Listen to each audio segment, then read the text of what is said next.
Ayun, hi guys, this is Aniel. I'll be answering a few questions about network marketing. The first question is, Aniel, bakit hindi lahat nagne-network marketing kung talagang magandang business yan? Ngayon, ang sagot ko dyan kadalasan is ganito.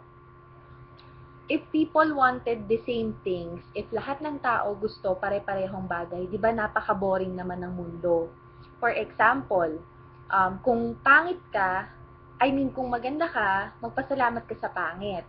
Kung mapayat ka, magpasalamat ka sa mataba. Bakit? Kasi kung wala sila, kung wala yung opposites mo, walang comparisons. Hindi mo malalaman kung nasa magandang stage ka kung hindi ka makakakita ng pangit. Tama? So, ngayon, ganito yan eh. Paano kung lahat ng tao mayaman?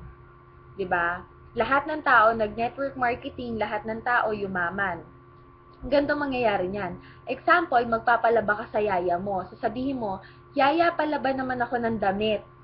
Eh dahil mayaman nga kayong lahat, ang mangyayari niyan, sasabihin sa'yo ng yaya mo, "O eto, 3 million, ikaw maglaban ng damit mo." 'Di ba? So if everyone wanted the same things, the world would be a very, very boring place. Kaya hindi lahat nagne-network marketing kasi there will be no comparisons after.